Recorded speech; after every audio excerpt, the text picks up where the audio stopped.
What if the most dangerous truths were the ones we refuse to hear? Over a century ago, a man looked into the future and saw what we would become. He warned us, not with politics, not with outrage, but with philosophy. His name was Nietzsche. Today, his words are more relevant than ever, and more ignored than ever. In a world that celebrates progress, compassion, and equality, Nietzsche saw something else, a deeper pattern, a quiet descent, not into chaos, but into conformity, not into liberation, but into illusion.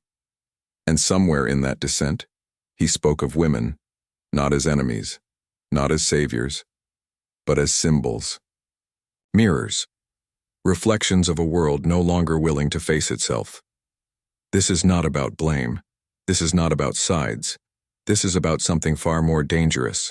What happens when truth becomes offensive and illusion becomes law? Nietzsche warned. No one listened. Nietzsche never wanted followers. He wanted people to think.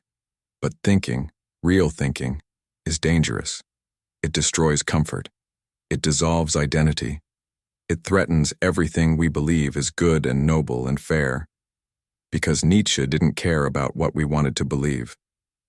He cared about what was true. And the truth he saw was horrifying. He believed the modern world was drifting toward a great lie, a slow decay dressed as progress, a growing fear of suffering, of struggle, of strength. And at the center of this fear was the idea of morality, not morality as virtue, but morality as control. A morality that doesn't free the individual, but tames them, softens them, domesticates them. Nietzsche called it herd morality, a morality born not out of wisdom, but out of resentment. The weak redefining power as evil and obedience as good. And he believed that this morality, once fully matured, would remake the world, not with violence, but with kindness, with inclusion, with safety. He wasn't afraid of evil. He was afraid of mediocrity. He didn't hate women. He feared what they represented in a society that no longer believed in truth, hierarchy, or the will to rise above. Because to Nietzsche, women were not just individuals. They were forces, forces of life, forces of instinct, but also forces of deception, in myth, in culture, in power, and in a world increasingly hostile to the tragic beauty of struggle. Nietzsche saw the feminine not as a problem, but as a prophecy, a sign, of what happens when instinct replaces reason, when compassion replaces truth, when comfort becomes God. He wasn't warning us about women. He was warning us about what women would become, in a world where no one dares to offend, and even more than that. He was warning us what men would become, in a world where they no longer have the will to resist. Nietzsche didn't fear suffering. He feared what would happen when we tried to eliminate it, because suffering, to him, was not the enemy of life. It was the price of it, the furnace where greatness is forged. But the modern world had other plans. As science advanced and technology softened the edges of existence, a new ideal was born. Not the ideal of the hero, not the philosopher, not the artist who walks alone, but the ideal of the comfortable citizen, safe, tolerant, identical. Nietzsche saw it coming, a slow erosion of the soul, hidden beneath the language of progress. He called it the last man, a being who seeks no meaning, no risk, no greatness, only comfort, only survival. The last man doesn't rebel. He consumes. He conforms. He lives long and dies forgettable. What kills the spirit isn't pain. It's the avoidance of pain, the unwillingness to confront anything difficult, dangerous, or divine. Morality, once rooted in courage, sacrifice, and struggle, becomes a tool of sedation. It no longer asks what is true. It asks what is nice. And this is where Nietzsche draws the line between master morality and slave morality. Master. Morality affirms life. It says, I will create my own values. I will rise or fall by my own strength. Slave morality, on the other hand, is born out of weakness, out of resentment. It cannot create, so it denies. It says, power is evil. Suffering is unfair. Judgment is oppression. It rebrands envy as compassion, cowardice as kindness, submission as virtue. And slowly, the powerful are shamed. The exceptional are silenced. The strong are told to apologize for being strong. This morality spreads like a fog, subtle and sacred, because it doesn't shout. It whispers. It doesn't destroy the temple. It replaces the statues with mirrors. And in this world of mirrors, no one is allowed to rise too high, because to rise on is to offend. To strive is to imply that others have failed. Nietzsche believed this herd morality would be irresistible, not because it's rational, but because it's easy. It makes weakness feel noble. It makes envy feel justified. It gives the masses a god that demands nothing, judges nothing, dares nothing, a god of comfort. And once this morality becomes dominant, the highest value is no longer truth or strength or beauty. It is safety, and safety kills the soul. This is the foundation on which modern values are built, the slow inversion of virtue, where guilt replaces glory, where passivity replaces purpose. Nietzsche saw that this shift would not just change how we act but who we become. He saw it in politics, he saw it in religion, and he saw it in gender. Because when a culture begins to fear suffering, it also begins to fear masculinity, aggression, hierarchy, judgment, all seen as threats, all seen as toxic. And in that vacuum, a new power emerges, one that operates not through dominance, but through morality, not through logics, but through emotion. And that's where Nietzsche begins to speak of women, not to blame, but to reveal. What happens to femininity in a world that kills the masculine? What happens to power when it wears the mask of virtue? The answer, he feared, would redefine the world.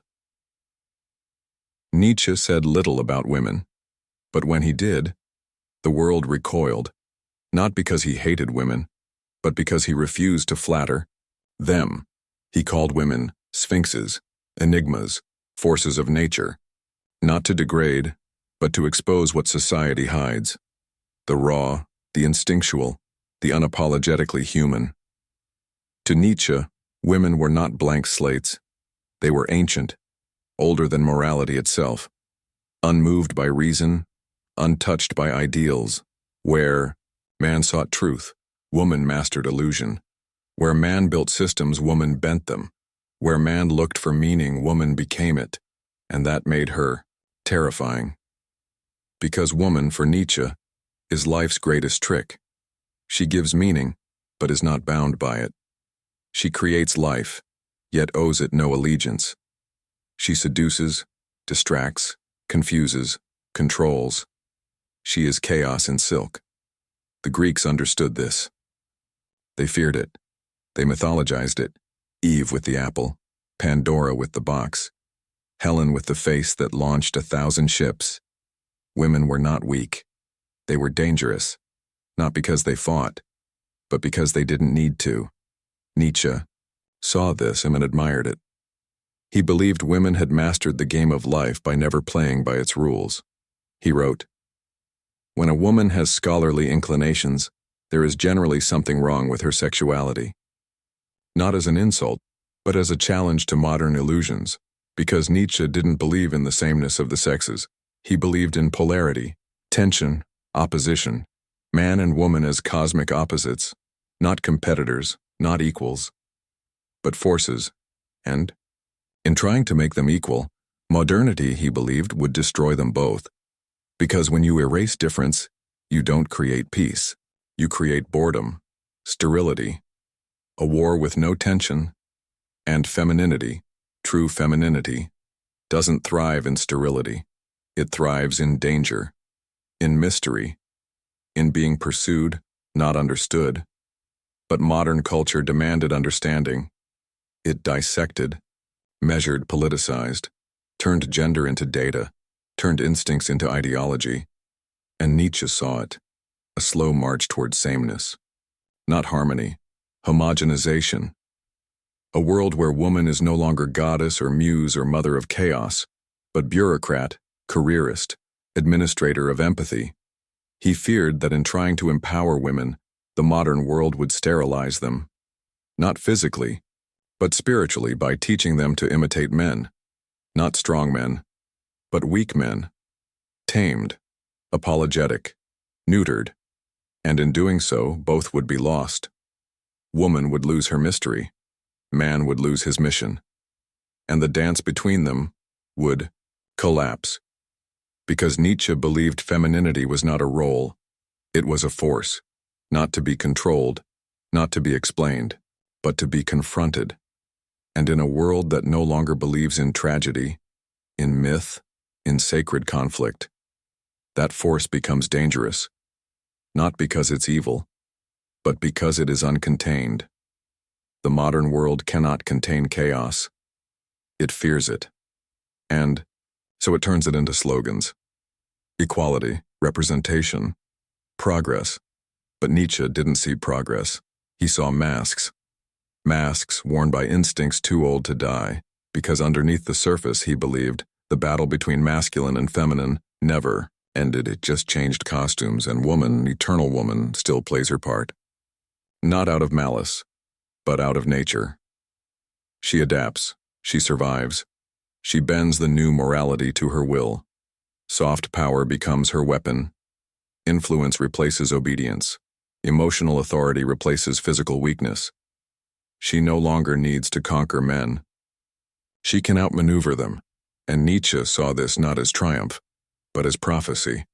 A world where femininity reigns, not openly, but invisibly, not violently, but completely, because once the masculine is shamed, confused, and silenced, nothing remains to resist, and then Nietzsche feared truth itself begins to fade. What happens when power no longer looks like power, when it doesn't wear a crown or carry a sword, but smiles, empathizes, protects? Nietzsche saw it before it happened. The rise of a new kind of power, one that punishes not through law, but through guilt, not through violence, but through shame. And in this world, truth becomes fragile, not because it disappears, but because it becomes offensive. Nietzsche believed the highest human achievement was not safety, but truth. Raw, dangerous, unfiltered truth. The kind that wounds before it liberates. But the modern world is allergic to pain. And so it builds a morality designed to protect feelings and not to expose reality. This morality is subtle. It doesn't silence you directly. It teaches you to silence yourself, and the more sensitive the world becomes, the more truth becomes a threat. Not to the state, not to the elite, but to identity.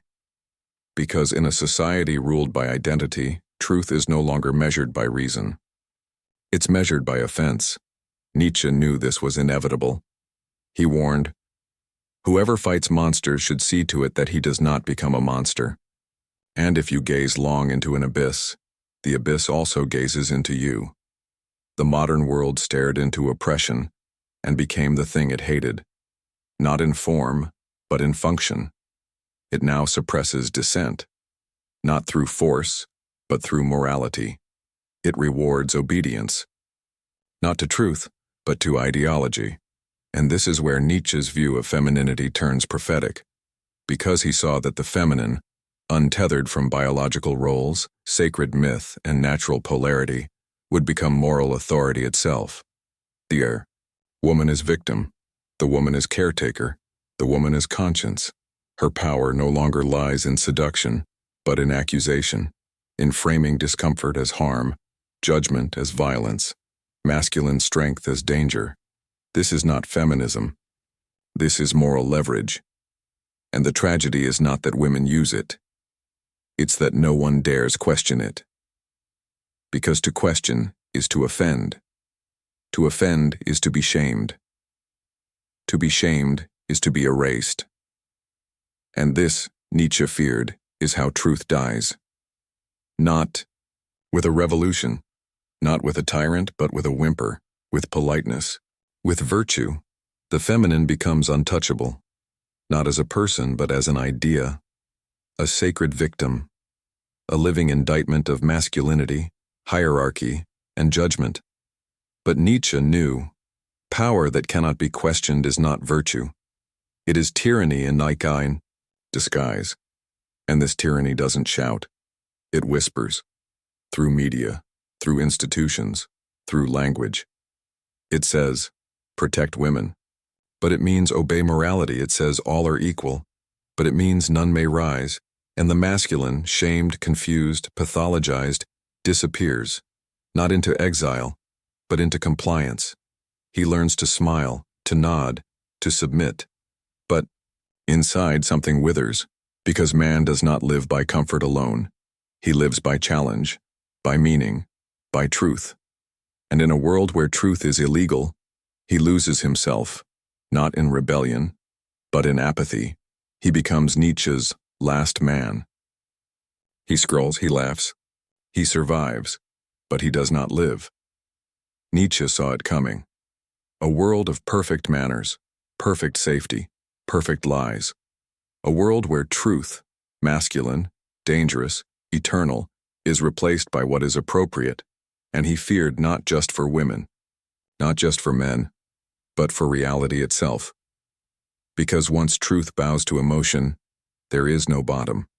Reality becomes a canvas, painted by power, guided by narrative, filtered through morality, and morality, when weaponized, becomes the enemy. Of truth, Nietzsche didn't fear women. He feared what would happen when society replaced philosophy with emotion, strength with sensitivity, truth with offense, and he saw, before anyone else, that femininity would not be destroyed in the modern age. It would rule it, not from a throne, but from inside the mind, from inside the moral imagination of the masses. Because if you can make people feel bad for telling the truth, you never have to silence them. They'll silence themselves. And that, Nietzsche believed, was the final conquest. We are told we are evolving, that we are more free, more compassionate, more equal. But Nietzsche asked, at what cost? What if our so-called progress is not forward, but downward? Not the triumph of justice, but the slow decay of meaning. Nietzsche believed most of what we call progress is simply the masking of instincts, not their elimination. We don't become better. We become more polite, more domesticated, more afraid. The predator still exists. He just wears a suit, the tyrant still rules, but now he speaks in human rights. The herd still controls, but now it does so through guilt, through hashtags, through empathy. And so we worship progress. But it is a progress without purpose. We remove hardship, but gain no resilience. We remove difference, but gain no harmony. We remove pain, but gain no depth. We call it liberation. But Nietzsche called it decline, because true liberation, for him, meant liberation from lies, from illusions, from the herd. But the modern world doesn't want truth. It wants comfort dressed as enlightenment. Progress has become a story we tell ourselves to avoid the terror of self-awareness. We are no longer becoming great. We are becoming safe, efficient, manageable. And nowhere is this more clear than in the transformation of gender. What once was a sacred polarity, masculine, and feminine as eternal forces, has become a negotiation, a debate, a bureaucracy. We now measure identity not by what you are, but by what you feel, not by your courage, but by your victimhood. And Nietzsche saw where this leads. A culture where nothing is sacred because everything is equal. A culture where no one is allowed to lead because no one is allowed to offend. A culture where truth is fluid and therefore disposable. We've not overcome nature. We've just become too civilized to name it. The sexual instinct still rules. The will to power still burns. The feminine still enchants. The masculine still yearns. But we wrap it all in ideology. We rename desire as consent. We rebrand envy as activism. We recode biology as hate speech. Progress, Nietzsche warned, is not linear.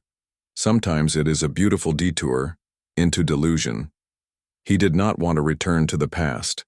He wanted us to move beyond it, to become something higher, stronger, truer, but instead we have become safer, more agreeable, more entertained. We praise progress, Mom, but what are we progressing toward? A world without gender, without struggle, without greatness? A world of the last men, who blink, who nod, who consume, but never create, never dare, never become. Nietzsche wasn't against women. He was against illusion.